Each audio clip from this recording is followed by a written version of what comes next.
প্রিয় এইচএসসি শিক্ষার্থীবৃন্দু, আমরা শুরু করতে যাচ্ছি আমাদের তড়িৎ রসায়ন অধ্যায়ের লেকচার নাম্বার 8 ধাতুর সক্রিয়তা সিরিজ নিয়ে। তো আমরা শুরু করছি আমাদের এই ধাতুর সক্রিয়তা সিরিজ সম্পর্কিত। এই টপিকটা মূলত হচ্ছে আমাদের এমসিকিউ প্যাটার্নের জন্য আমাদের বেশি প্রয়োজন হবে, এবং এছাড়াও আমরা একটা তড়িৎ কোষে অ্যানোড এবং ক্যাথোড হিসাবে কাকে ব্যবহার করব সেটাও কিন্তু আমরা এই টপিকগুলো থেকে আয়ত্ত করতে পারবো। আমরা যখন আসবো ধাতুর সক্রিয়তা সিরিজ, এই ধাতুর সক্রিয়তা সিরিজ বলতে কি বোঝায়?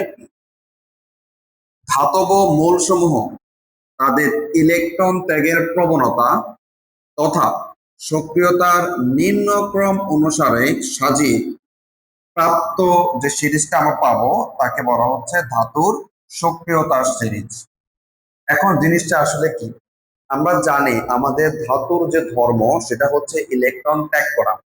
এখন এই ধাতুর ইলেকট্রন ত্যাগের প্রবণতা কারো বেশি কারো হচ্ছে কম। এখন এই যে ধাতুর ইলেকট্রন ত্যাগের প্রবণতার অনুসারে আমাদের একটা সিরিজ তৈরি করা হয়েছে, সেটা হচ্ছে আমাদের কি অনুসারে?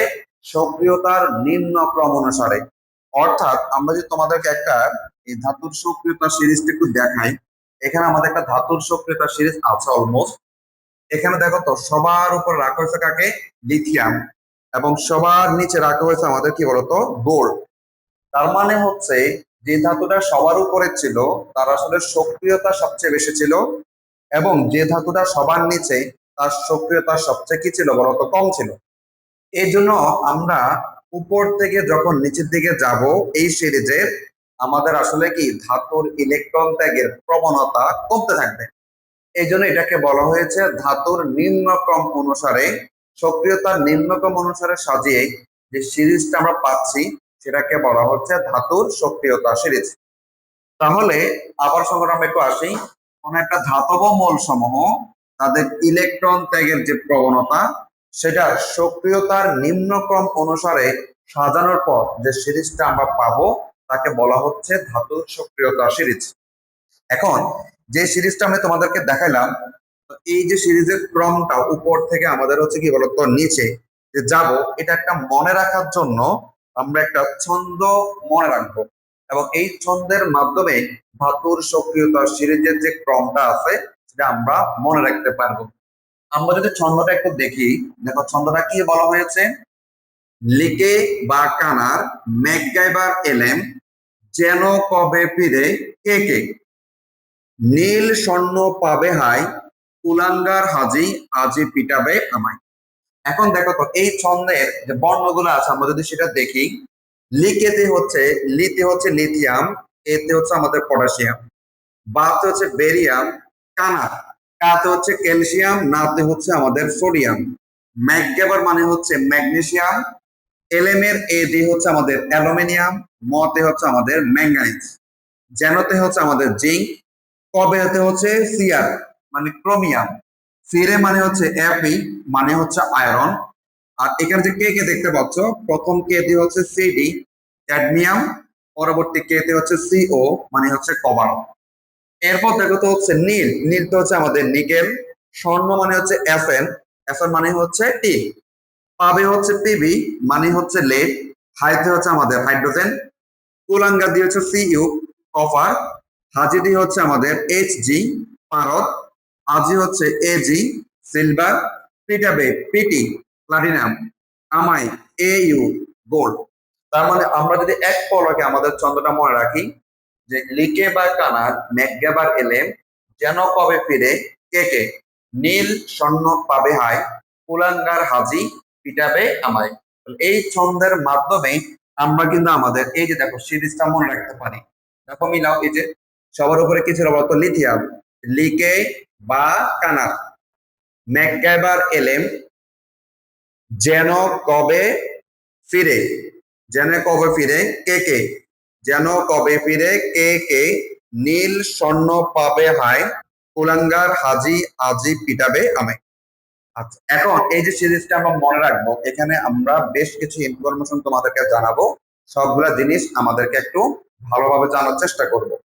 আমরা যেটা বলছিলাম যে এই যে ধাতুর সক্রিয়তা সিরিজ তা তৈরি করা হয়েছিল, এটা হচ্ছে ধাতুর সক্রিয়তার নিম্নক্রম অনুসারে সাজানো হয়েছে। অর্থাৎ এই সিরিজের যে ধাতুটা সবার উপরে তার আসলে সক্রিয়তা সবচেয়ে বেশি, এবং এখানে যে নিচে যে ধাতুটা আছে তার সক্রিয়তা সবচেয়ে কি বলতো কম। এখন এই যে সক্রিয়তা আমরা কিভাবে বুঝবো? দেখো, ধাতুর কাজ হচ্ছে কি করা বলতো? ইলেকট্রন ত্যাগ করা। তার মানে হচ্ছে যে ধাতু যত বেশি দ্রুত ইলেকট্রন ত্যাগ করতে পারবে তার সক্রিয়তা তত বেশি। যে ধাতুর ইলেকট্রন ত্যাগের প্রবণতা সবচেয়ে বেশি সেই ধাতুর সক্রিয়তা তত বেশি। তার মানে যে ধাতুর ইলেকট্রন ত্যাগের প্রবণতা কম তার সক্রিয়তা আস্তে আস্তে কমবে। তার মানে এই সিরিজের যিনি সবার উপরে আছে তার ইলেকট্রন ত্যাগের প্রবণতা সবচেয়ে বেশি, এবং আস্তে আস্তে যখন আমরা নিচের দিকে যাব তখন ধাতুর সময়ের ইলেকট্রন ত্যাগের প্রবণতা কমতে থাকবে। এখান থেকে আমরা যেটা জানবো সেটা হচ্ছে, দেখো আমরা এখানে তিনটা জিনিস লিখলাম। প্রথম হচ্ছে দেখো তো, সিরিজের নিচ থেকে যখন আমরা উপরের দিকে যাব তার সক্রিয়তা কি পাবে বলতো? বৃদ্ধি পাবে। ধাতুর সক্রিয়তা সিরিজের নিচ থেকে যখন উপরে যাব আমাদের সক্রিয়তা কি পাবে? বৃদ্ধি পাবে। মানে হচ্ছে নিচ থেকে উপরের দিকে উঠলে ধাতুর ইলেকট্রন ত্যাগের প্রবণতা বাড়বে, দ্যাট মিন্স তার সক্রিয়তা বৃদ্ধি পাবে। এরপরে আমরা এখানে দেখতে পাচ্ছি সেটা হচ্ছে সিরিজের নিচ থেকে উপরে উঠলে তার জারণ বিভবের মানটাও বৃদ্ধি পাবে। কেন? আমরা জানি ধাতু যে ইলেকট্রন ত্যাগ করে সেটাকে আমরা কি বলি বলতো? জারণ বিক্রিয়া বলি। এবং জারণ বিক্রিয়ার যে বিভবটা পাওয়া যায় সেটাকে আমরা বলবো হচ্ছে জারণ বিভব। তো যে ধাতুর সক্রিয়তা বেশি বা ইলেকট্রন ত্যাগের প্রবণতা বেশি তার কিন্তু আবার জারণ বিভবের মানটাও বেশি হবে।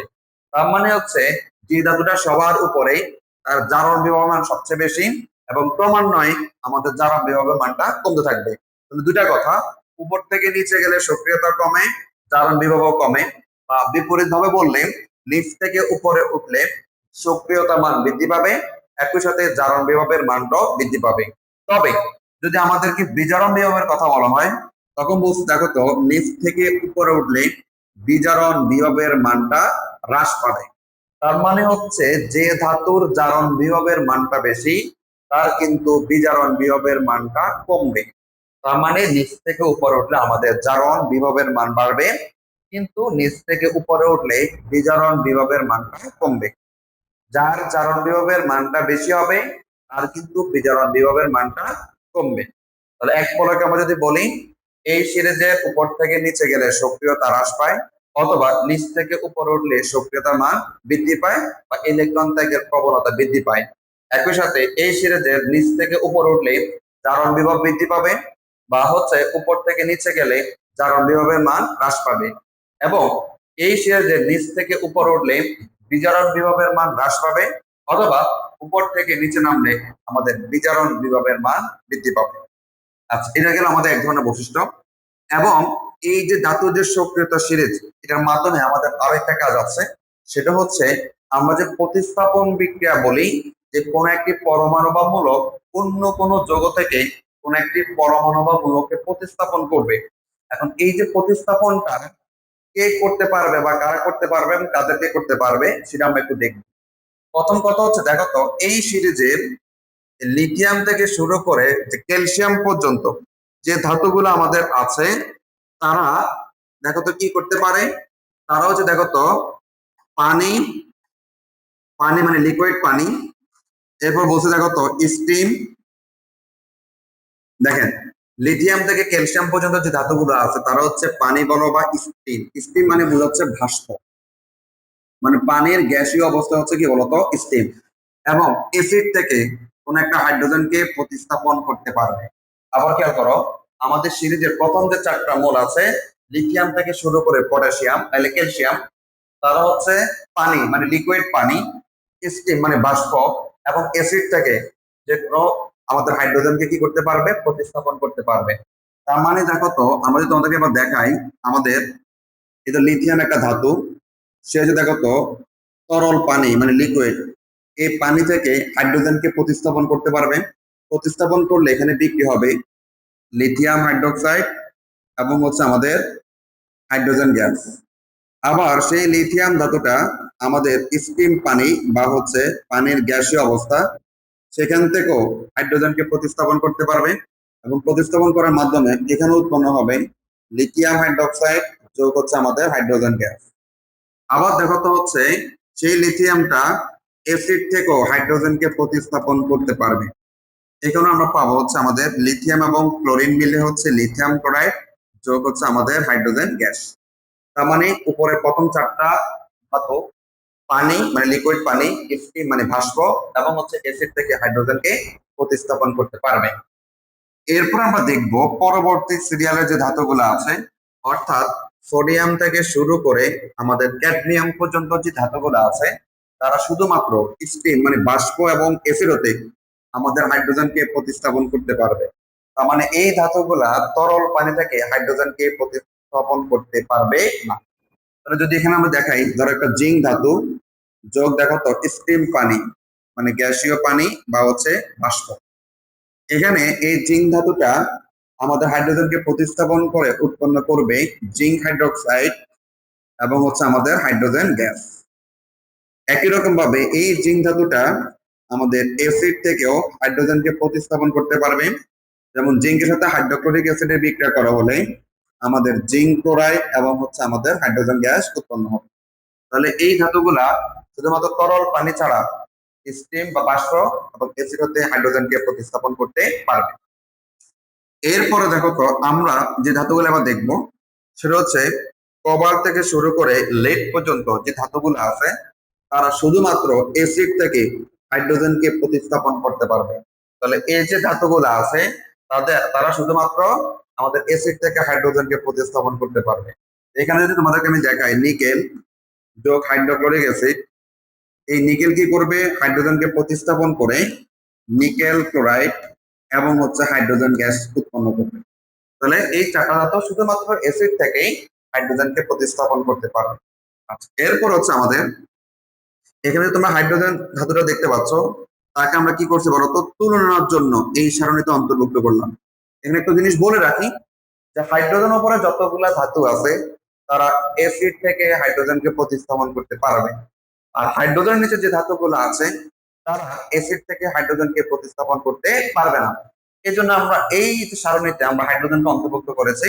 আবার বলছি, হাইড্রোজেনের উপরে যে ধাতুগুলো আছে তারা হচ্ছে অ্যাসিড থেকে হাইড্রোজেনকে প্রতিস্থাপন করতে পারে, কিন্তু হাইড্রোজেনের নিচে যে ধাতুগুলো আছে তারা কেউ অ্যাসিড থেকে হাইড্রোজেনকে প্রতিস্থাপন করতে পারবে না।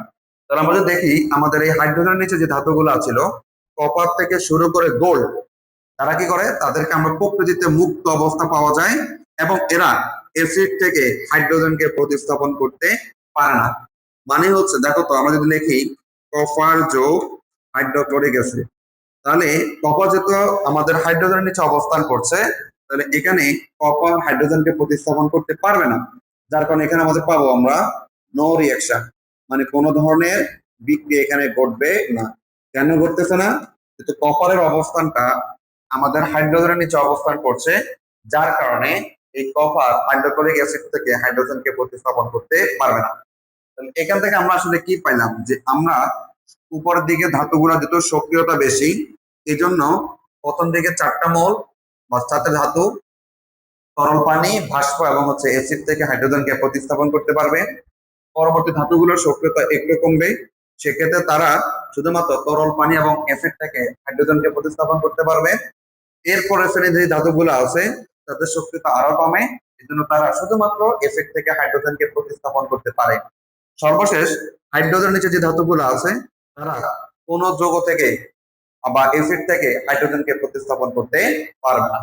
তাহলে এখান থেকে আমরা যেটা জানলাম, এই সিরিজের আমাদের সক্রিয়তা কেমন হবে ধাতুর, জারণ বিভবের সক্রিয়তা কেমন হবে এবং বিজোড় বিভবের সক্রিয়তার ক্রমটা কেমন হবে, এবং কোন একটি রাসায়নিক বিক্রিয়ায় পানি, বাষ্প এবং অ্যাসিড থেকে কোন ধাতুগুলো প্রতিস্থাপন করতে পারবে না সেটা আমরা এখান থেকে জানলাম।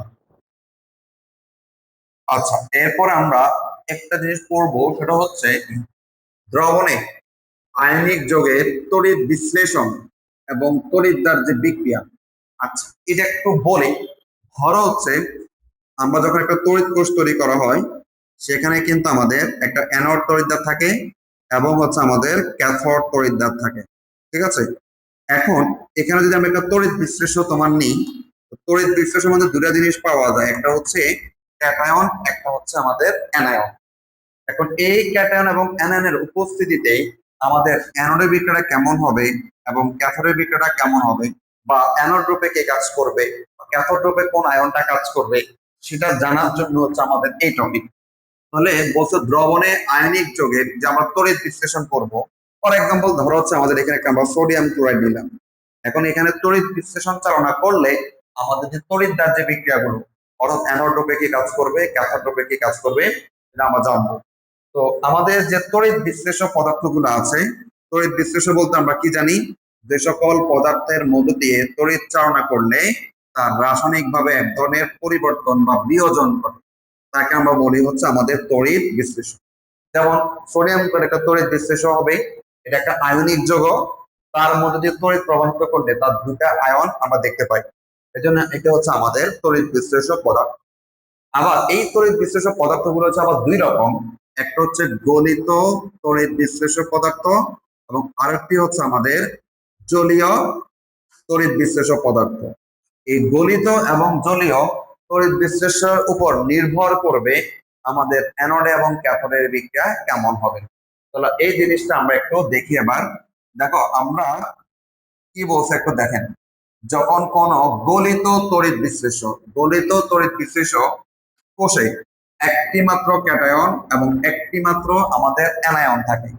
তাহলে আমি যেটা বলছিলাম যে আমাদের একটা গলিত যদি আমরা তড়িৎ বিশ্লেষণ নিই, ধরো সোডিয়াম ক্লোরাইড, তাহলে বলছে এটা যখন এখান থেকে আমরা একটা মাত্র ক্যাটায়ন একটা মাত্র আমরা অ্যানায়ন পাবো। আচ্ছা, তারপরে কি হয়েছে, তখন তড়িৎদ্বার বিক্রিয়া লেখাটা সহজ, মানে তখন অ্যানোডের বিক্রিয়া বা ক্যাথোডের বিক্রিয়াটা লেখা সহজ, যেহেতু আমাদের একটা মাত্র ক্যাটায়ন আর একটা মাত্র কি আছে বলতো, অ্যানায়ন।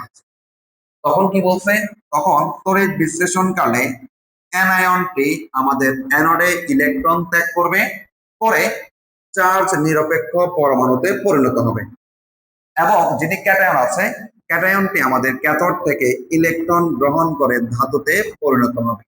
এই জিনিসটা আমরা একটু বলি, আমাদের যে অ্যানোড তড়িৎদ্বার থাকে সেখানে ইলেকট্রন ত্যাগের মাধ্যমে জারণ বিক্রিয়া সংঘটিত হয়, এবং ক্যাথোডে আমাদের হচ্ছে ইলেকট্রন গ্রহণের মাধ্যমে বিজারণ বিক্রিয়া সংঘটিত হয়।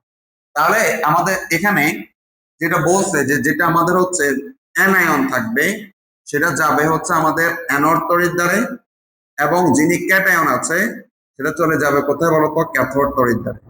কেন অ্যানায়নটা অ্যানোডে যাবে, কেন ক্যাটায়নটা ক্যাথোডে যাবে, সেটা আমরা একটু বলি। ধরো হচ্ছে এখানে আমরা যদি দেখাই, আমাদের একটা হচ্ছে আমাদের অ্যানোডের বিক্রিয়া হবে, একটা হচ্ছে আমাদের ক্যাথোডের বিক্রিয়া হবে, ঠিক আছে। আচ্ছা,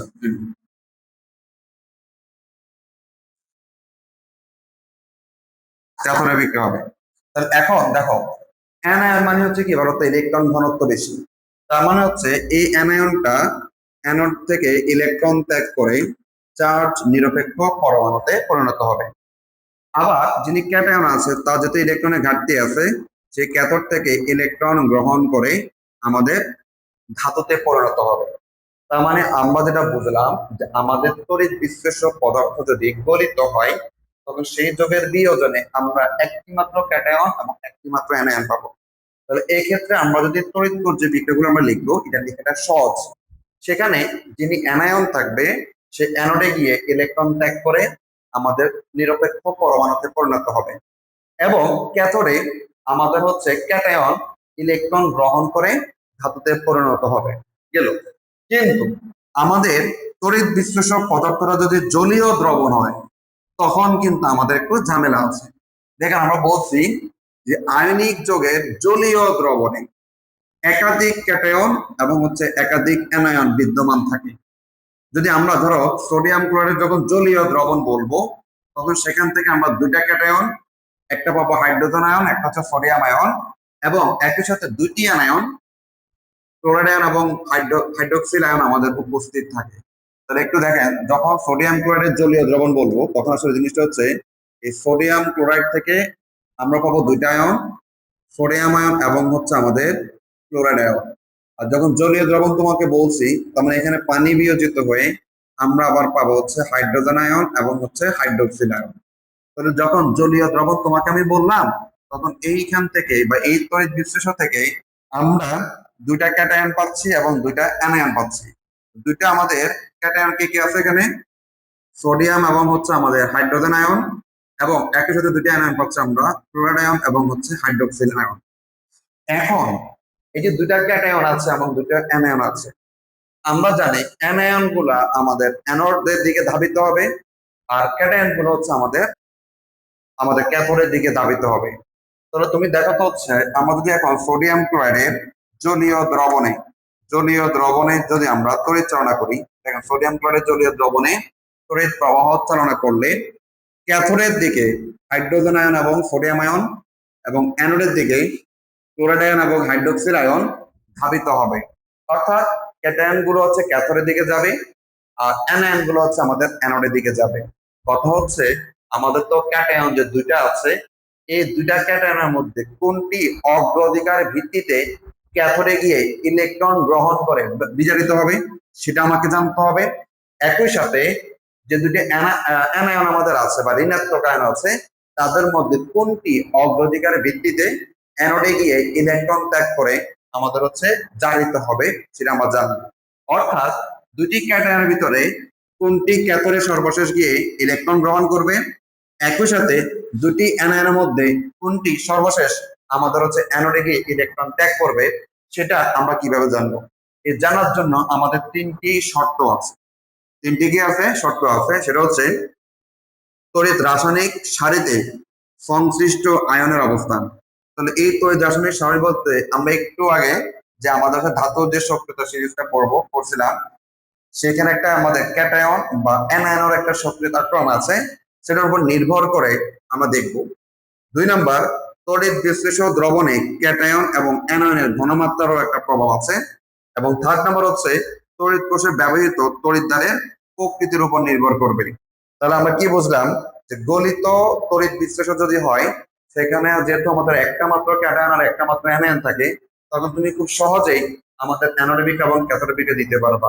কিন্তু যদি আমাদের কোনো একটি জলীয় তড়িৎ বিশ্লেষ্য জলীয় দ্রবণে হয়, সেখান থেকে আমরা দুটা ক্যাটায়ন এবং দুটা যেহেতু অ্যানায়ন পাও, সেক্ষেত্রে অগ্রাধিকার ভিত্তিতে কে অ্যানোডে বিক্রিয়া করবে আর কে ক্যাথোডে বিক্রিয়া করবে সেটা নির্ভর করবে আমাদের তিনটা কন্ডিশনের উপরে।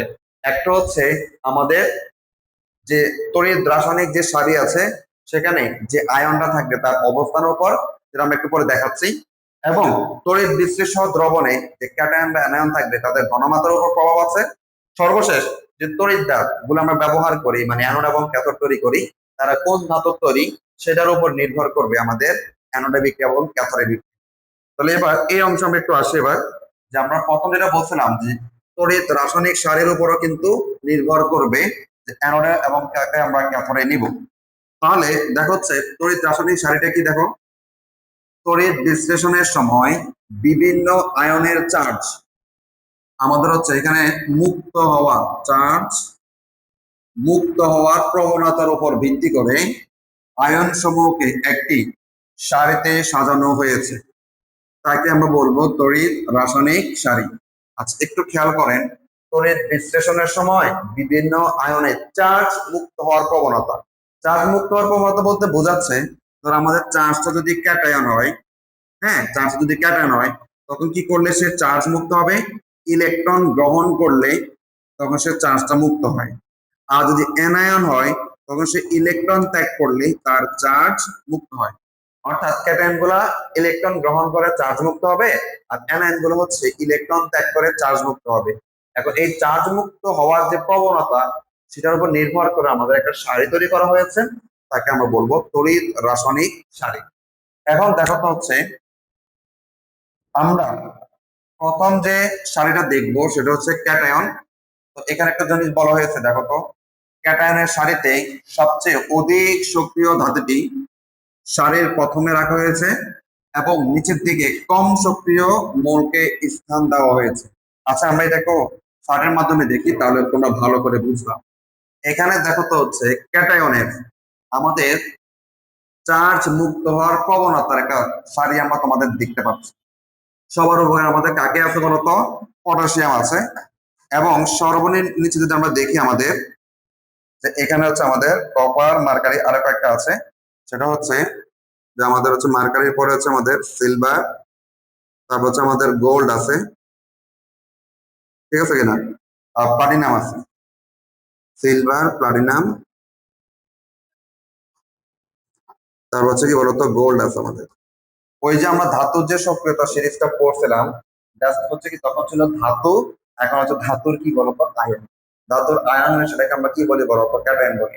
তাহলে ওই সিরিজটা যদি তুমি কল্পনা করো যে এখানে সবার উপরে যে ধাতুটা থাকতো, সবার উপরে যে ধাতুটা থাকতো তার সক্রিয়তা সবচেয়ে বেশি। কিন্তু এখন আমরা যেটা দেখবো সেটা হচ্ছে যখন ধাতুর আয়নে চলে আসবো মানে ক্যাটায়ন আসবো, তখন হচ্ছে যে ধাতুর সক্রিয়তা আগে বেশি ছিল তার আয়নের সক্রিয়তা তত এখন কমবে। অর্থাৎ যখন ধাতু ছিল তখন যে তার ইলেকট্রন ত্যাগের প্রবণতা থাকতো, যখন ধাতুর আয়ন হবে মানে ক্যাটায়ন হবে তখন হচ্ছে আমাদের ক্যাটায়ন কি করে বলতো ইলেকট্রন গ্রহণের প্রবণতা, ইলেকট্রন গ্রহণের এবার হচ্ছে প্রবণতা। তার মানে আমরা যে ক্যাটায়নের যে সারিটা পাচ্ছি এখানে কি হবে উপর থেকে নিচে গেলে, উপর থেকে আমাদের নিচে গেলে আমাদের হচ্ছে ধাতব আয়ন গুলো আমাদের আছে তাদের ইলেকট্রন ত্যাগের প্রবণতা আমাদের হচ্ছে কি ইলেকট্রন গ্রহণের যে প্রবণতা সেটা ধীরে ধীরে কি বলতো বৃদ্ধি পাবে। তার মানে ধাতুর যে সক্রিয়তা সিরিজটা আমরা পেয়েছিলাম সেখানে ছিল কি উপর থেকে নিচে গেলে ধাতুর ইলেকট্রন ত্যাগের প্রবণতা কার বেশি বা কার কম সেটা আমরা দেখছিলাম। আর ক্যাটায়নের বেলা যেটা আমাদের হবে সেটা হচ্ছে আমাদের সিরিজের উপর থেকে নিচে গেলে ইলেকট্রনের গ্রহণের যে প্রবণতা সেটা আমরা দেখবো।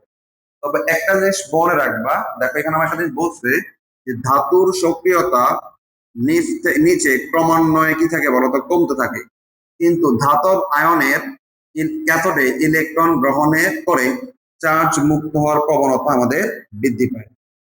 মানে হচ্ছে আমরা যখন ধাতুর সক্রিয়তা সিরিজটা পড়ছিলাম তখন একটু বলি যে আমাদের এই সিরিজে কি ছিল, আমাদের ধাতু সমূহ উপর থেকে যখন নিচে যেত তখন তাদের ইলেকট্রন ত্যাগের প্রবণতা কমতো। যখন আমরা ধাতব আয়ন বলবো মানে ক্যাটায়ন বলবো তার তো আবার ইলেকট্রন গ্রহণের প্রবণতা হবে। তার মানে হচ্ছে ওই যে যখন ক্যাটায়ন বলবো তখন হচ্ছে উপর থেকে নিচে গেলে সেই ক্যাটায়নের ইলেকট্রন গ্রহণের প্রবণতা বৃদ্ধি পাবে।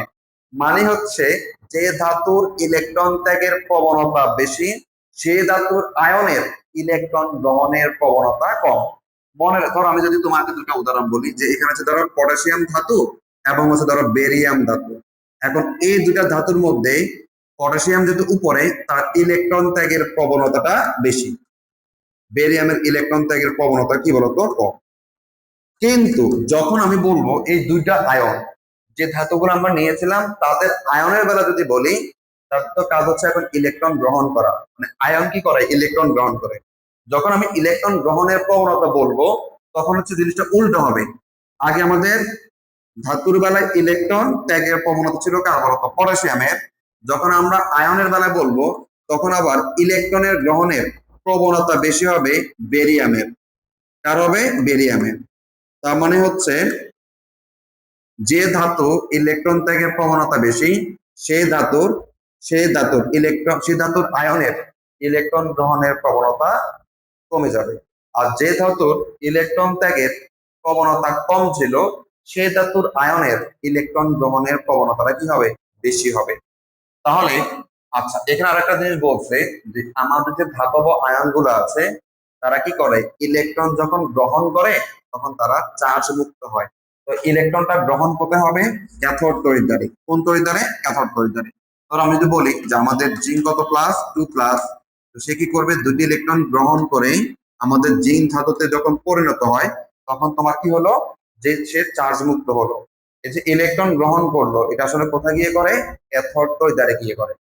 এখান থেকে মূলত আমাদের যেটা পরীক্ষা সবচেয়ে বেশি আসে যে তোমাকে ধরো আমি বললাম এখানে কয়েকটা আয়ন দিলাম যে ম্যাঙ্গানিজ 2+, জিঙ্ক 2+, আয়রন 2+, বা হচ্ছে তোমার অ্যালুমিনিয়াম 3+। এখন বললাম যে চারটা যে আমরা আয়ন দিলাম এই আয়নগুলোর চার্জ মুক্ত হওয়ার প্রবণতা কার বেশি। আমাকে দেখতে হবে যে এই যে আয়ন গুলো আছে তারা যে যত বেশি সক্রিয়তা বা সিরিজের যত বেশি নিচে নামবে তার ইলেকট্রন গ্রহণ করে চার্জ মুক্ত হওয়ার প্রবণতা বেশি হবে।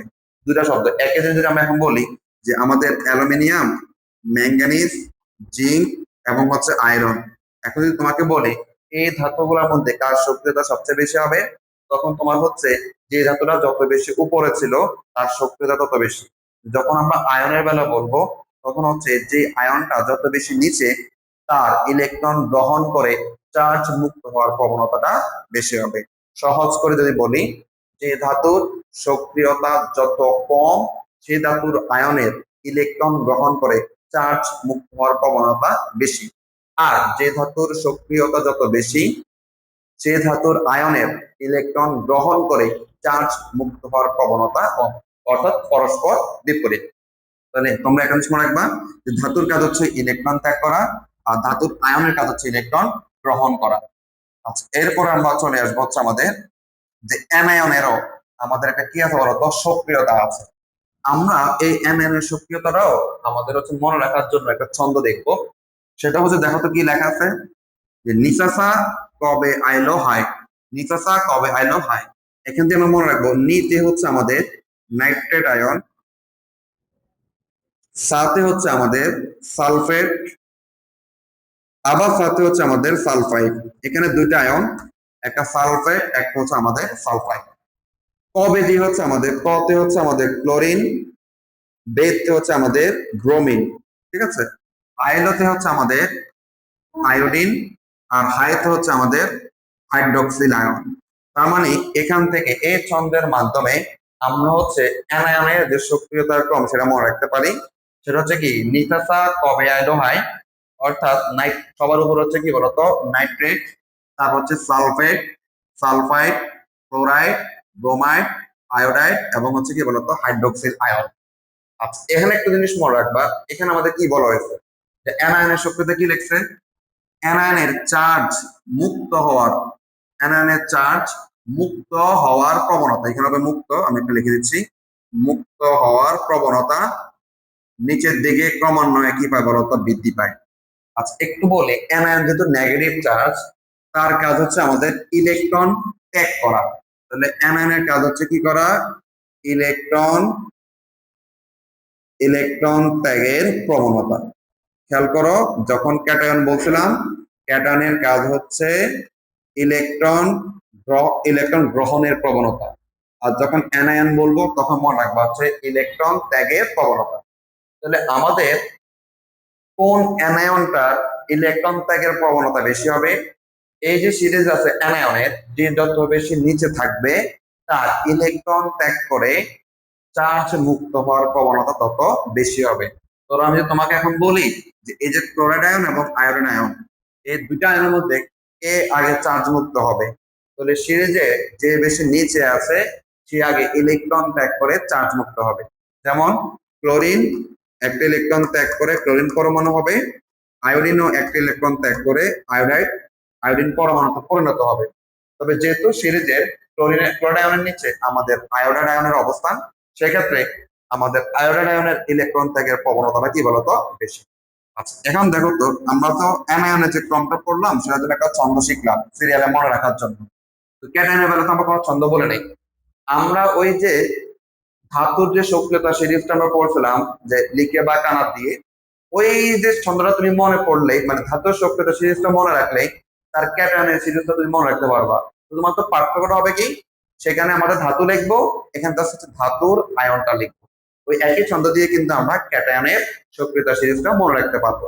এখন এই যে আমরা সিরিজটা শিখলাম দুইটা, ক্যাটায়ন বলো বা অ্যানায়ন, কেন শিখলাম, এই যে দেখেন আমরা যে এখানে একটা কথা বললাম যে আমাদের তড়িৎ বিশ্লেষণের সময় বিভিন্ন আয়নের চার্জ মুক্ত হওয়ার প্রবণতা আমরা হচ্ছে উপর ভিত্তি করে আয়ন সমূহের একটা কি করা হয়েছিল, সারি তৈরি করা হয়েছিল। তাহলে সেই সারিটাকে আমরা বলছিলাম তড়িৎ রাসায়নিক সারি। এখন এই তড়িৎ রাসায়নিক সারিতে আমাদের কাজটা কি দেখেন তো, বলছে ক্যাটায়নের সারিতে সবচেয়ে অধিক সক্রিয় ধাতুটি সারের উপরে অবস্থান করে, এটা আমরা জানি। ধাতুর বেলায় সবার উপরে কে থাকবে, সবচেয়ে সক্রিয় ধাতুরা অবস্থান করে, এবং নিচের দিকে কম সক্রিয় ধাতু সমূহ স্থান করে, এটা আমরা জানি।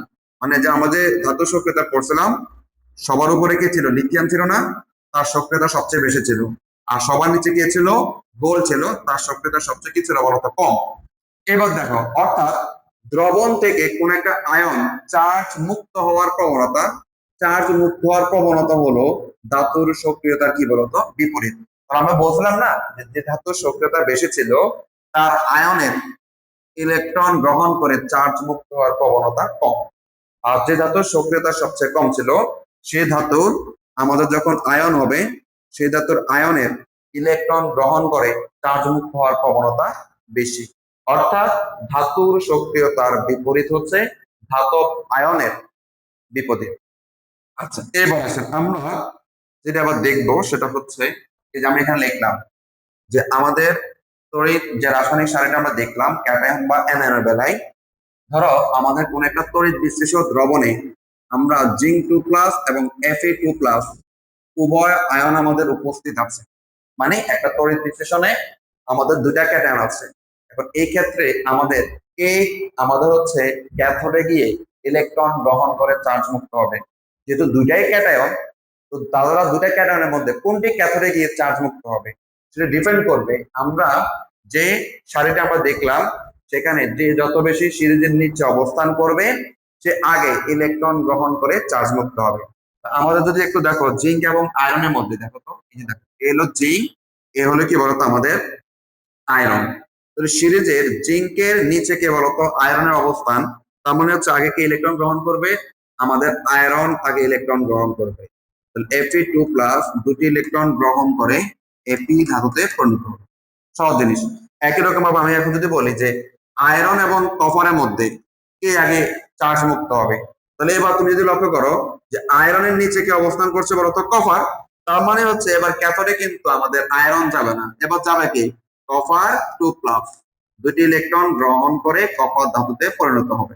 তার মানে হচ্ছে একাধিক ক্যাটায়ন থাকলে সিরিজে যে যত বেশি নিচে অবস্থান করবে সে আগে ইলেকট্রন গ্রহণ করে চার্জ মুক্ত হবে। এবার আমরা যদি আসি অনুরূপ ভাবে আমাদের অ্যানায়নের বেলায়, ধরো কোন একটা দ্রবণে দুইটা অ্যানায়ন আছে, একটা হচ্ছে ক্লোরাইড আয়ন, একটা হচ্ছে আমাদের আয়োডাইড আয়ন। এরকম দুইটা আয়ন থাকলে তড়িৎ বিশ্লেষণের সময় আমাদের কোনটি আগে কোন অ্যানায়নটি ইলেকট্রন ত্যাগ করে আগে চার্জ মুক্ত হবে সেটা আমরা বলছিলাম যে অ্যানায়নের যে সিরিজটা আছে সেখানে সিরিজের যেটা নিচে অবস্থান করবে বা যে আয়নটি অবস্থান করবে সে আগে ইলেকট্রন ত্যাগ করে চার্জ মুক্ত হবে। তাহলে এবার ধরো আমরা যখন বলছি যে ক্লোরাইড এবং আয়োডাইড আয়ন, এই দুইটা আয়নের মধ্যে আমাদের নিচে অবস্থান করছে কি বলতো আয়োডিন আয়ন। এই জন্য এই আয়োডাইড আয়ন অ্যানোডে গিয়ে ইলেকট্রন ত্যাগ করে আগে চার্জ মুক্ত হবে। তাহলে আমাদের এখানে বিক্রিয়া হবে কি বলুন তো আয়োডিন মাইনাস ইলেকট্রন ত্যাগ করে আয়োডিন পরমাণুতে পরিণত হয়। যেহেতু আমাদের আয়োডিনটা অণু হিসেবে থাকে তখন আমরা এখানে বলতে পারো যে এখানে যখন দুটো আয়োডিন, তাহলে এখানে লিখতে হবে 2 আয়োডাইড আয়ন। যখন শুধুমাত্র একটা আয়োডাইড আয়ন ছিল তখন হচ্ছে আমাদের একটা ইলেকট্রন ত্যাগ করে, দুইটি আয়োডাইড আয়ন হলে টোটাল হচ্ছে ইলেকট্রন ত্যাগ করবে দুইটি। জাস্ট আমরা এখানে জাস্ট মনে রাখবো দুইটা ক্যাটায়ন বা একাধিক ক্যাটায়নের মধ্যে কোনটি আগে কোনটি ক্যাথোডে কাজ করবে যার অবস্থান যত নিচে। একই রকম ভাবে দুটি অ্যানায়নের মধ্যে কে অ্যানোড রূপে কাজ করবে, তাও একই কথা, সিরিজের যত বেশি নিচে অবস্থান করবে সেটা আগে অ্যানোডে বিক্রিয়া করবে। এটা গেল আমাদের প্রথমটা এই তড়িৎ রাসায়নিক সারি থেকে। আমাদের ওই যে মনে আছে কিনা আমাদের তিনটা শর্তের ভিতরে সেকেন্ড যে শর্তটা ছিল সেটা হচ্ছে ক্যাটায়ন এবং হচ্ছে অ্যানায়নের ঘনমাত্রার প্রভাব। আচ্ছা, এবার আমরা এখানে আসবো যে প্রথমত আমরা বললাম যে কোন একটা সিরিজের যে যত বেশি নিচে থাকবে সে তত বেশি আগে আমাদের হচ্ছে অ্যানোড বা ক্যাথোডে যাবে। কিন্তু কখনো কখনো এটার ব্যতিক্রম হয়। এই ব্যতিক্রমটা হবে যদি কোন একটা দ্রবণে ক্যাটায়ন এবং অ্যানায়নের ঘনমাত্রার একটা প্রভাব আছে।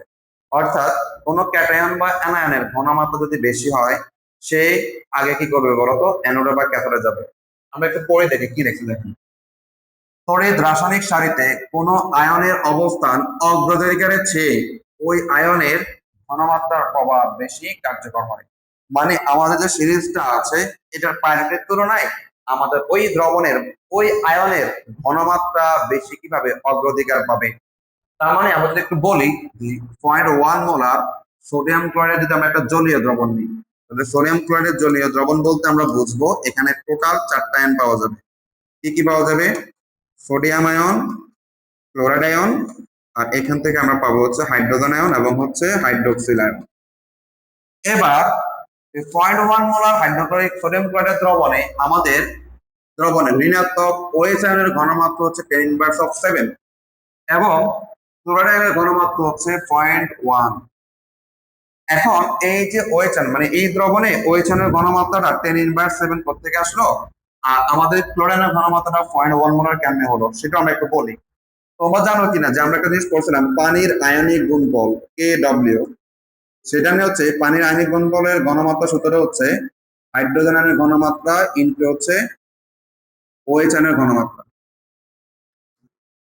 এবং এই KW মানে পানির আয়নিক গুণফলের মান হচ্ছে 10⁻14।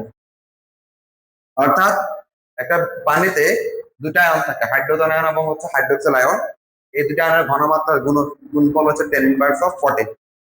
বিশুদ্ধ পানিতে আমাদের হাইড্রোজেন আয়নের ঘনমাত্রা এবং হচ্ছে হাইড্রোক্সিল আয়নের ঘনমাত্রাটা সেম। এজন্য ওই দ্রবণে আমরা বলতে পারি যে OH আয়ন বলো বা হাইড্রোজেন আয়ন বলো, তাদের ঘনমাত্রা হচ্ছে 10⁻7। আবার বলছি, পানিতে হাইড্রোজেন আয়ন এবং OH আয়নের ঘনমাত্রার গুণফলটা হচ্ছে 10⁻14। বিশুদ্ধ পানিতে হাইড্রোজেন আয়নের ঘনমাত্রা এবং OH আয়নের ঘনমাত্রা সমান বিধায় আমরা সেখান থেকে বলতে পারবো OH আয়নের ঘনমাত্রা হচ্ছে 10⁻7। আর এই যে বললাম যে 0.1 মোলার সোডিয়াম ক্লোরাইড দ্রবণে যে ক্লোরাইড আয়নের ঘনমাত্রা বললাম 0.1 মোলার, সেটা কিভাবে হলো দেখো। হচ্ছে আমরা যখন সোডিয়াম ক্লোরাইডকে বিয়োজিত করি তখন আমরা পাচ্ছি হচ্ছে সোডিয়াম আয়ন এবং হচ্ছে ক্লোরাইড আয়ন। তার মানে হচ্ছে এখানে সোডিয়াম ক্লোরাইড কত মোল? 1 মোল। ক্লোরাইড আয়ন কত মোল? 1 মোল। মানে 1 মোল সোডিয়াম ক্লোরাইড থেকে যেহেতু আমি 1 মোল ক্লোরিন পাচ্ছি, তার মানে সোডিয়াম ক্লোরাইডের যে ঘনমাত্রা আছে আমাদের ক্লোরাইড আয়নের ঘনমাত্রা কি বলতো সেম। এই জন্য আমরা বলছি ওই 0.1 মোলার সোডিয়াম ক্লোরাইডের জলীয় দ্রবণে আমাদের ক্লোরাইড আয়নের ঘনমাত্রা কত? 0.1 মোলার। এখন দেখো তো হচ্ছে যদি আমরা লক্ষ্য করি OH আয়নের ঘনমাত্রা হচ্ছে 10⁻7 আর ক্লোরাইড আয়নের ঘনমাত্রা হচ্ছে 0.1 মোলার, তাহলে 10⁻7 এর তুলনায় আমাদের 0.1 এর মান কিন্তু অনেক বেশি। 10⁻7 এর তুলনায় আমাদের 0.1 মোলার যে দ্রবণটা আছে তার ঘনমাত্রা কিন্তু অনেক বেশি। এবং দেখো বলা আছে যে ক্লোরাইড আয়নের ঘনমাত্রা OH আয়নের ঘনমাত্রার চেয়ে কত গুণ যাবে? 10⁻6 গুণ বেশি। এখন আমরা যে সিরিজটা পড়ছিলাম যে অ্যানায়নের সিরিজটা, সেটা যদি একটু দেখো, স্বাভাবিকভাবে ক্লোরাইড আয়নের নিচে অবস্থান করতেছে কে বলুন তো? আমাদের OH আয়ন। তাহলে আমাদের যদি সিরিজ অনুযায়ী দেখি, নিয়ম অনুযায়ী OH আয়ন ইলেকট্রন ত্যাগ করার কথা, কিন্তু আমরা যে বলছিলাম যে আমাদের যে কখনো কখনো যে ক্যাটায়নের বা অ্যানায়নের আমাদের হচ্ছে কি, তো এই রাসায়নিক সারের তুলনায় আমাদের হচ্ছে ঘনমাত্রার প্রভাবটা বেশি অগ্রাধিকার হবে। এক্ষেত্রে যে আয়নটার ঘনমাত্রা বেশি সে আগে কি করবে বলতো? ইলেকট্রনটা ত্যাগ করে চার্জ মুক্ত হবে। তাহলে নিয়ম অনুযায়ী ক্লোরাইড আয়নে দেখো, আমি যদি একটু বলি যে তড়িৎ রাসায়নিক সারিতে আমাদের হচ্ছে তড়িৎ রাসায়নিক সারিতে OH আয়নের অবস্থানটা ক্লোরাইড আয়নের নিচে অবস্থান করায় নিয়ম অনুযায়ী OH আয়ন আগে চার্জ মুক্ত হওয়ার কথা। কিন্তু দ্রবণে যেহেতু OH আয়নের তুলনায় ক্লোরাইড আয়নের ঘনমাত্রাটা বেশি, এই জন্য আগে ক্লোরিন কি করবে বলতো? চার্জ মুক্ত করবে। তার মানে হচ্ছে আমি আবার একটু বলছি, এই সোডিয়াম ক্লোরাইড জলীয় দ্রবণে আমরা দুটা আয়ন পাইলাম, একটা হচ্ছে OH আয়ন, একটা হচ্ছে আমাদের ক্লোরাইড আয়ন। তাহলে নিয়ম অনুযায়ী আমাদের তড়িৎ রাসায়নিক যে সারি ছিল সেখানে ক্লোরাইড আয়নের তুলনায় OH আয়নের অবস্থানটা নিচে হওয়ায় স্বাভাবিকভাবে OH আয়ন আগে ইলেকট্রন ত্যাগ করে চার্জ মুক্ত হওয়ার প্রবণতা বেশি ছিল। কিন্তু দ্রবণে আমরা যে দুটা অ্যানায়ন পেলাম যে ক্লোরাইড আয়ন এবং হচ্ছে OH আয়ন, এই OH আয়নের ঘনমাত্রা কতটুকু আছে দ্রবণে? 10⁻, কত বলতো? 7। আর ওই 0.1 মোলার সোডিয়াম ক্লোরাইডের জলীয় দ্রবণে আমাদের ক্লোরাইডের ঘনমাত্রা পাইলাম হচ্ছে 0.1 মোলার। আমরা জানি যে এই 10⁻7 তুলনায় আমাদের 0.1 মোলারের আমাদের কি হতো? ঘনমাত্রাটা কি অনেক বেশি। এবং সেটা আমরা দেখতে পাই যে ক্লোরাইডের ঘনমাত্রাটা OH আয়নের ঘনমাত্রা 10⁻6 গুণ বেশি। এই জন্য আমাদের OH আয়নের আগেই ক্লোরাইড কি করে বলতো? ইলেকট্রন ত্যাগ করে চার্জ মুক্ত হবে। তাহলে অগ্রাধিকার ক্রমটা আমাদের তড়িৎ রাসায়নিক সারির তুলনায় ঘনমাত্রা প্রভাবটা বেশি। তো একই নিয়ম আমাদের হচ্ছে আবার ক্যাটায়নের বেলাও কিন্তু একই কথা। দেখো তো, আমরা যদি আমাদের কোন একটা দ্রবণে দুটা ক্যাটায়নের কথা বলি, ধর একটা হচ্ছে আমাদের এই যে 0.1 মোলার লেড ক্লোরাইড এর জলীয় দ্রবণে আমরা দুটা ক্যাটায়ন পাবো, একটা হচ্ছে লেড 2+, আর একটা হচ্ছে আমাদের জলীয় দ্রবণ বলছে তো, তাহলে হাইড্রোজেন আয়ন বা হাইড্রোনিয়াম আয়ন আমরা পাবো। তার মানে এই লেড ক্লোরাইডটাকে আমরা যদি জলীয় দ্রবণে আসি লেড ক্লোরাইড, তাহলে এখান থেকে আমরা পাবো লেড 2+ এবং হচ্ছে ক্লোরাইড আয়ন। আর জলীয় দ্রবণ যেহেতু বলছে তাহলে পানি বিয়োজিত হয়ে আমরা হচ্ছে হাইড্রোজেন আয়ন এবং হচ্ছে আমাদের OH আয়নটা পাবো। তাহলে খেয়াল করো এখানে জলীয় দ্রবণে আমরা দুইটা ক্যাটায়ন দেখতে পাই। এই দুইটা ক্যাটায়নের ভিতরে কে আগে চার্জ মুক্ত হবে? নরমালি হচ্ছে আমরা যদি আমাদের তড়িৎ রাসায়নিক সারিতে চলে আসি তাহলে আমরা দেখতে পাই যে আমাদের লেডের অবস্থানটা হাইড্রোজেনের উপরে, মানে হাইড্রোজেন অবস্থাটা কি হতো লেডের নিচে। তাহলে আমরা জানি যে যত বেশি নিচে থাকবে সে আগে ইলেকট্রন গ্রহণ করে চার্জ মুক্ত হবে। তাহলে স্বাভাবিকভাবে লেডের অবস্থান, লেড যেহেতু লেডের নিচে যেহেতু আমাদের হাইড্রোজেন অবস্থান করছে, তাহলে আগে হাইড্রোজেন আয়ন ইলেকট্রন গ্রহণ করে চার্জ মুক্ত হওয়ার প্রবণতা বেশি। কিন্তু আমরা যদি তাদের ঘনমাত্রা একটু দেখি যে এই লেড ক্লোরাইড দ্রবণে আমাদের লেডের ঘনমাত্রা কতটুকু হবে। তো লেড ক্লোরাইডটা বিয়োজিত হলে আমরা পাইছিলাম কি লেড 2+ এবং হচ্ছে ক্লোরাইড আয়ন। লক্ষ্য করো এই লেড ক্লোরাইড কত মোল ছিল? 1 মোল। 1 মোল থেকে আমরা লেড 2+ পাইছি কত মোল? 1 মোল। তার মানে হচ্ছে লেড ক্লোরাইডের যে পরিমাণ ঘনমাত্রা আমাদের হচ্ছে কি বলতো লেডের ঘনমাত্রা কি বলতো সেম। তার মানে লেড ক্লোরাইডের ঘনমাত্রা যেহেতু 0.1 মোলার ছিল, লেড 2+ এর ঘনমাত্রাটাও 0.1 মোলার। আর এখানে আমাদের হাইড্রোজেনের ঘনমাত্রা যদি আমরা লক্ষ্য করি, একটু আগে যে আমরা বললাম যে আমাদের পানির আয়নিক গুণফলে হাইড্রোজেন আয়নের ঘনমাত্রা এবং হচ্ছে হাইড্রোক্সিল আয়নের ঘনমাত্রা গুণফল কত? 10⁻14। আর বিশুদ্ধ পানিতে হাইড্রোজেন আয়নের ঘনমাত্রা এবং হচ্ছে হাইড্রোক্সিল আয়নের ঘনমাত্রা যেহেতু সমান বিশুদ্ধ পানিতে, তখন আমরা বলতে পারি যে হাইড্রোজেনের ঘনমাত্রা হবে 10 কত বলতো 7। কারণ হাইড্রোজেনের ঘনমাত্রা 10⁻7, OH এর ঘনমাত্রা 10⁻7, দুইটাকে গুণ করলে তো আমরা 10 কত পাবো? 14 পাবো। যেহেতু দুজনের গুণফল হচ্ছে 10⁻14 আর দুজনের ঘনমাত্রা যেহেতু সেম, তাহলে আমরা বলতে পারি যে আমাদের হাইড্রোজেনের ঘনমাত্রা হবে 10⁻7। তাহলে ওই যে আগের মতো করে যদি তোমরা লক্ষ্য করো যে হাইড্রোজেন আয়নের ঘনমাত্রার তুলনায় আমাদের লেড 2+ আয়নের ঘনমাত্রা অনেক বেশি, এবং সেটা কতটুকু? 10⁻6 গুণ কি বলতো বেশি। তাহলে ক্যাথোডে আমাদের হাইড্রোজেন আয়ন অথবা হাইড্রোনিয়াম আয়ন যাই বলি না কেন, হাইড্রোজেন আয়ন বা হাইড্রোনিয়াম আয়নের পরিবর্তে ক্যাথোডে আগে কি যাবে? লেড 2+। লেড 2+ আয়ন আগে কি বলতো চার্জ মুক্ত হবে। আচ্ছা, এরপর আমরা দেখবো আমাদের তড়িৎদ্বারের প্রকৃতি। বুঝছে তড়িৎ কোষে ব্যবহৃত তড়িৎদ্বারের প্রকৃতি অনেক সময় তড়িৎ রাসায়নিক সারির অগ্রাধিকার নিয়মের ব্যতিক্রম ঘটায়।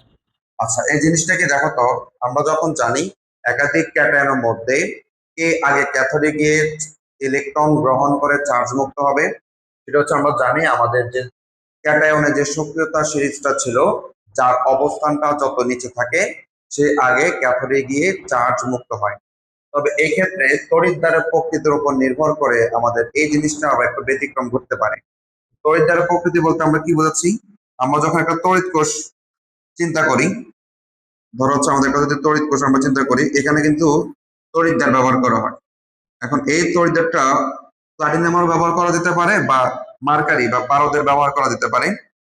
যদি আমরা হচ্ছে ধরো হচ্ছে প্লাটিনাম, যদি দেখো আমি একটু দেখাচ্ছি, এই যে আমরা একটা ধরো তড়িৎদ্বার নিলাম। এখন এই যে তড়িৎদ্বার গুলো, এই তড়িৎদ্বার যদি আমরা প্লাটিনাম ব্যবহার করি তখন হচ্ছে অ্যানোডের ক্যাথোডের দিকে এক ধরনের হবে, আর যদি আমরা পারদ ব্যবহার করি তখন কিন্তু এক ধরনের ব্যতিক্রমটা দেখি। তাহলে হচ্ছে আচ্ছা, এখন হচ্ছে এটা যদি আমরা প্লাটিনাম ব্যবহার করি তাহলে কি হবে, আর মার্কারি ব্যবহার করলে কি হবে? এটা কি তড়িৎদ্বার? আমাদের কাছে ক্যাথোড তড়িৎদ্বার। এই ক্যাথোড তড়িৎদ্বারে কি আসবে? আমাদের হচ্ছে একটা ক্যাটায়ন ইলেকট্রন গ্রহণ করে চার্জ মুক্ত হবে ক্যাথোডে। আচ্ছা, তাহলে আমরা একটু পড়ি এবার কি বলা হচ্ছে, যে সোডিয়াম ক্লোরাইডের জলীয় দ্রবণে আমাদের দুটি ধনাত্মক হাইড্রোজেন আয়ন এবং হচ্ছে সোডিয়াম আয়ন থাকে। জিনিসটা কিভাবে আমরা সেটা একটু দেখি। ধর হচ্ছে সোডিয়াম ক্লোরাইড যখন জলীয় দ্রবণ বলা হবে, সোডিয়াম ক্লোরাইড বিয়োজিত হয়ে তোমাকে দিব হচ্ছে সোডিয়াম আয়ন এবং হচ্ছে ক্লোরাইড আয়ন। আর যখন জলীয় দ্রবণ বলা হচ্ছে তাহলে একই সাথে পানি বিয়োজিত হয়ে আমরা পাবো হচ্ছে হাইড্রোজেন আয়ন এবং হচ্ছে হাইড্রোক্সিল আয়ন। তার মানে এই সোডিয়াম ক্লোরাইডের জলীয় দ্রবণে আমরা টোটাল হচ্ছে দুইটা ক্যাটায়ন পাচ্ছি, একটা হচ্ছে আমাদের সোডিয়াম আয়ন আর একটা হচ্ছে আমাদের হাইড্রোজেন আয়ন। এখন আমরা এই দুইটা ধনাত্মক আয়নের মধ্যে কে ক্যাথোডে গিয়ে চার্জ মুক্ত হবে, তো সেটা হচ্ছে দেখো তো, যদি আমরা তড়িৎদ্বারটা প্লাটিনাম ব্যবহার করি, প্লাটিনাম তড়িৎদ্বার ব্যবহার করা হয়, তাহলে বলছে তড়িৎ বিশ্লেষণ যখন ঘটাবো আমরা তাদের মধ্যে, ক্যাথোডে তড়িৎ রাসায়নিক সারির অগ্রাধিকার মতে হাইড্রোজেন আয়ন আগে চার্জ মুক্ত হয়ে হাইড্রোজেন গ্যাস উৎপন্ন করবে। তাহলে আমরা একটু বোঝাই, যদি আমরা সোডিয়াম ক্লোরাইডের জলীয় দ্রবণে তড়িৎ চালনা করি তাহলে সেই ক্ষেত্রে আমরা দুটা ক্যাটায়ন পাচ্ছি, একটা হচ্ছে সোডিয়াম আয়ন, একটা হচ্ছে আমাদের হাইড্রোজেন আয়ন। এখন আমরা যে বলছিলাম যে তড়িৎ দ্বারা প্রকৃতির উপর নির্ভর করে আমাদের হচ্ছে ক্যাথোডে কে যাবে, সেটা আমরা একটু যদি বলি যে আমাদের তড়িৎ দ্বারা যদি প্লাটিনাম হয় তাহলে সেক্ষেত্রে বলছে আমাদের যে স্বাভাবিক যে তড়িৎ যে রাসায়নিক ক্রম, যে তড়িৎ যে রাসায়নিক যে ক্রমটা ছিল বা তড়িৎ রাসায়নিক সারির যে ক্রমটা ছিল সেখানে যার অবস্থানটা যত নিচে থাকবে সে আগে ইলেকট্রন গ্রহণ করে চার্জ মুক্ত হবে। তো সেই আমাদের তড়িৎ রাসায়নিক সারির মতো আমরা কি জানি বলতো, আমাদের সোডিয়ামের নিচে কিন্তু আমাদের বা সোডিয়াম আয়নের নিচে কিন্তু আমাদের ক্যাটায়ন হাইড্রোজেন আয়নের অবস্থা। তাহলে আমাদের সেই ক্যাটায়নের অগ্রাধিকার সারি মতে আমরা বলতে পারি যে আমাদের স্বাভাবিকভাবেই হাইড্রোজেন আয়ন ক্যাথোডে গিয়ে ইলেকট্রন গ্রহণ করে চার্জ মুক্ত হবে। অর্থাৎ প্লাটিনাম তড়িৎদ্বারটা ব্যবহার করলে তড়িৎ রাসায়নিক সারির স্বাভাবিক যে নিয়মটা ছিল সে অনুযায়ী ক্যাটায়ন ইলেকট্রন গ্রহণ করে চার্জ মুক্ত হবে। তো এই ক্ষেত্রে যেহেতু আমাদের দুটা ক্যাটায়ন ছিল, একটা ছিল সোডিয়াম আয়ন, একটা হচ্ছে আমাদের হাইড্রোজেন আয়ন, এবং ক্যাটায়নের অগ্রাধিকার সারির মতো আমরা জানি আমাদের সোডিয়াম আয়নের অনেক নিচে হচ্ছে আমাদের হাইড্রোজেন আয়নের অবস্থান। সেই ক্ষেত্রে এই হাইড্রোজেন আয়ন কি করবে বলতো, আমাদের ক্যাথোডে গিয়ে ইলেকট্রন গ্রহণ করে আমাদের হচ্ছে প্রথমে হাইড্রোজেন পরমাণু উৎপন্ন করবে। দ্যাট মিনস দুটি হাইড্রোজেন পরমাণু দেন হচ্ছে একত্রিত হয়ে আমাদের হচ্ছে হাইড্রোজেন গ্যাস উৎপন্ন করবে। কিন্তু আমরা যদি এবার ক্যাথোড রূপে আমরা যদি প্লাটিনামের পরিবর্তে মার্কারি বা পারদ যদি ব্যবহার করা হয় তখন কিন্তু আমাদের ব্যতিক্রমটা আসবে। তখন হাইড্রোজেন আয়নের পরিবর্তে সোডিয়াম আয়ন আগে চার্জ মুক্ত হবে। অর্থাৎ প্লাটিনামকে পরিবর্তন করে যদি আমরা মার্কারি তড়িৎদ্বারকে ব্যবহার করি এখন আর হাইড্রোজেন আয়ন আগে চার্জ মুক্ত হবে না, চার্জ মুক্ত হয়ে যাবে কি বলতো, সোডিয়াম আয়ন। এর কারণটা কি? এর কারণ হচ্ছে এই ক্ষেত্রে সোডিয়াম আয়ন আমাদের পারদের সাথে মিশে গিয়ে একটা হচ্ছে পারদ সংকর বা যেটাকে আমরা বলি অ্যামালগাম, সোডিয়াম অ্যামালগাম তৈরি করবে। এখন এই সোডিয়াম অ্যামালগাম যখন তৈরি করবে তখনই সোডিয়াম আয়নের ইলেকট্রন গ্রহণ করে বিজারিত হওয়ার প্রবণতাটা বেড়ে যায়। তাহলে ঘটনাটা কি আমরা একটু দেখাই এবার। যদি আমরা প্লাটিনামের পরিবর্তে মার্কারি তড়িৎদ্বারটা ব্যবহার করি তখন হচ্ছে আমাদের এই যে দেখো আমি যদি প্লাটিনামের পরিবর্তে কি ব্যবহার করি এখন মার্কারি তড়িৎদ্বার ব্যবহার করি তাহলে কি হবে, আমাদের যে সোডিয়াম আয়ন আছে সে হচ্ছে আমাদের এই যে পারদের সাথে যুক্ত হবে। তাহলে পারদের সাথে যখন যুক্ত হবে তখন আমাদের জিনিসটা উৎপন্ন হবে সোডিয়াম অ্যামালগাম। এই যে সোডিয়াম অ্যামালগাম যখন তৈরি করে ফেলে তখনই কিন্তু সোডিয়াম আয়নের ইলেকট্রন গ্রহণ করে চার্জ মুক্ত হওয়ার প্রবণতাটা বেড়ে যায়।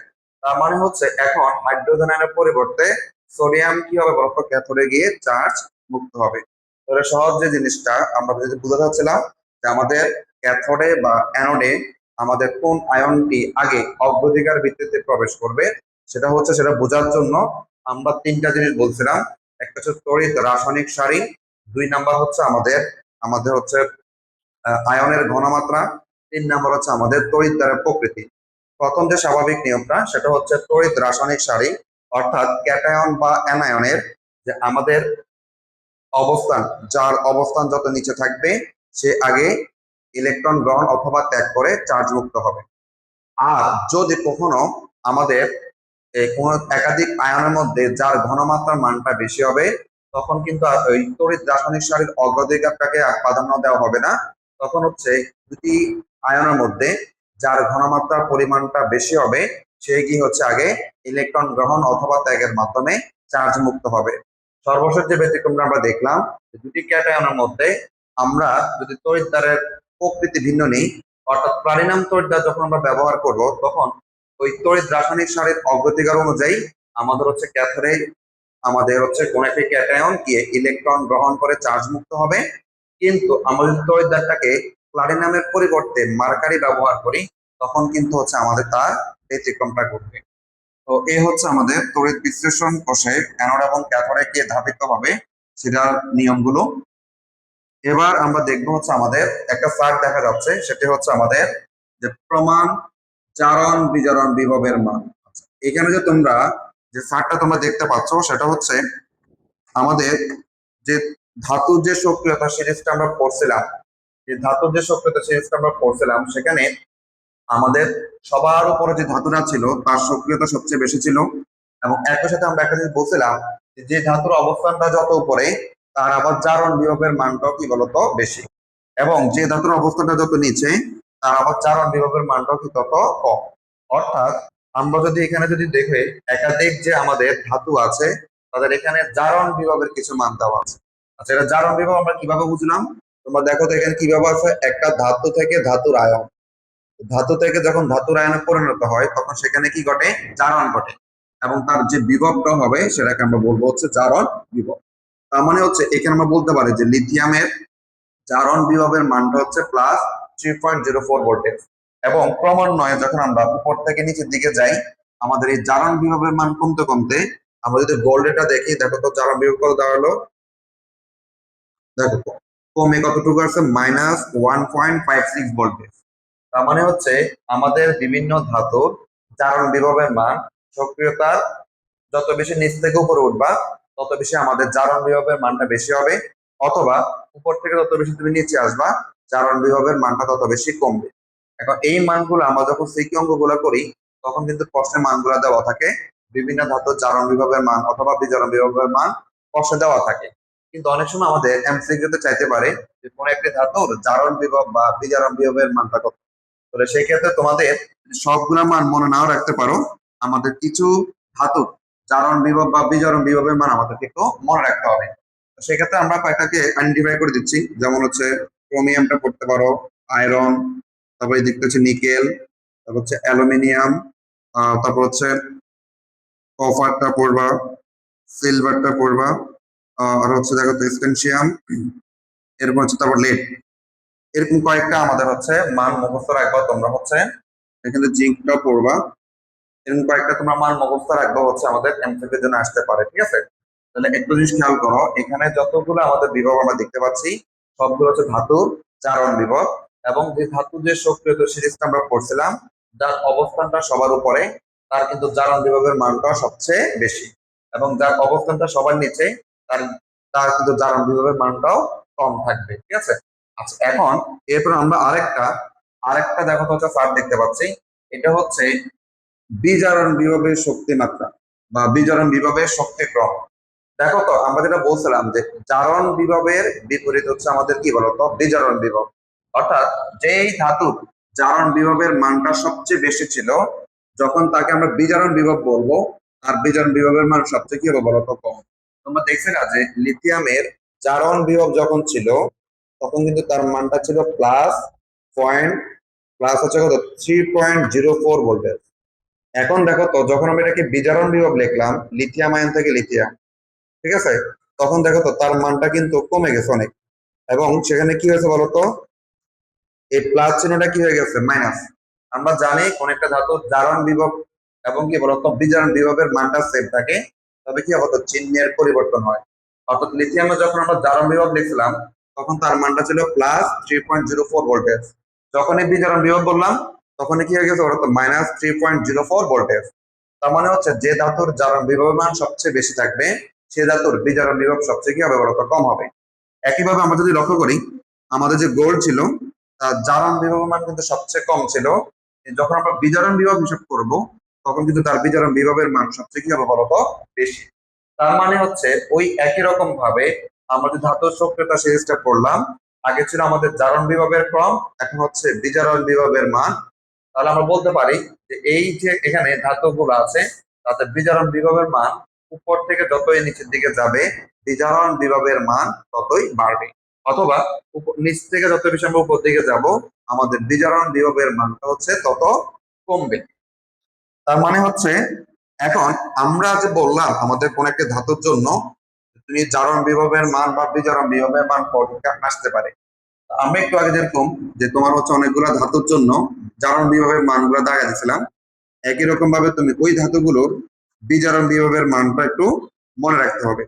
তাহলে আমরা এটা এই বিজারণ বিভবের জন্য তোমার কিন্তু আবার আলাদা করে মানটা মুখস্থ করার দরকার নাই, কারণ হচ্ছে আমরা কোন একটি ধাতুর জারণ বিভবের মান যদি জানতে পারি একই সাথে কিন্তু তার বিজারণ বিভবের মানটা আমরা মনে রাখতে পারবো শুধুমাত্র চিহ্নের পরিবর্তনের মাধ্যমে। ফর এক্সাম্পল ধরো আমি যদি বলি যে আমরা জিঙ্কের জিঙ্ক ধাতু দেখো তো হচ্ছে এটা হচ্ছে তার জারণ বিভবের মান প্লাস 0.76 ভোল্টেজ। এই মানটা তুমি জারণ বিভব হিসাবে মুখস্থ করছো। এখন পরীক্ষা আসলে তার বিজারণ বিভব। তার মানে কিভাবে লিখতে হবে, জিঙ্ক 2+ থেকে জিঙ্ক আয়ন থেকে যখন ধাতুতে পরিণত হয় তখন সেটাকে আমরা বলি বিজারণ। এখন তুমি যে মানটা পড়ছো সেই মানটা ঠিক আছে, শুধুমাত্র প্লাস চিহ্নের পরিবর্তে আমরা কি লিখবো, মাইনাস। তাহলে কোন একটি ধাতুর তুমি জারণ বিভব মান মুখস্থ করলে বিজারণ বিভবের মানটা জানবা। একই রকম ভাবে আমরা একটা জিনিস দেখাই, যেমন কপারের যখন তুমি জারণ বিভবটা পড়ছো তখন তার মানটা ছিল -0.34 ভোল্টেজ। একই সাথে যদি আমরা তার এখন বিজারণ বিভবটা লিখি, দেখো তো আমাদের মান আগের মতোই 0.34 ভোল্টেজ, শুধুমাত্র আমাদের চিহ্নটা মাইনাস দিয়ে কি হবে বলতো, প্লাস। এই জন্য আমরা আমাদের এই যে জারণ বিভবের মান বা বিজারণ বিভবের যে মানগুলো আছে আমরা যে কোনো একটা মান মনে রাখলে হবে, অর্থাৎ হয় জারণ বিভবের মানগুলো মনে রাখবো অথবা বিজারণ বিভবের মানগুলো মনে রাখবো। যে কোনো একটা মান মনে রাখলেই তার চিহ্ন পরিবর্তন করলে অপর মানটা আমরা পাওয়া যাবে। তাহলে সর্বশেষ যে কথাটা বললাম যে এখানে আমাদের জারণ বিভবের যে মানটা আছে আমাদের হচ্ছে কি বলতো, তার অবস্থানটা যত বেশি উপরে সে তার জারণ বিভবের মানটা তত বেশি, অর্থাৎ নিচ থেকে যখন উপর দিকে যাব আমাদের ধাতু জারণ বিভবের শক্তিক্রম বাড়বে। আর তার বিপরীতটা হবে আমাদের বিজারণ বিভবের বেলায়, অর্থাৎ আমাদের হচ্ছে যে ধাতু যে সিরিজটা ছিল উপর থেকে যতই আমরা নিচের দিকে যাব তার বিজারণ বিভবের মানটা তত বেশি বাড়বে। অথবা বিপরীত ভাবে যদি বলি, নিচ থেকে যতই উপর দিকে উঠবো আমাদের ধাতুর বিজারণ বিভবের মানটা হ্রাস পাবে।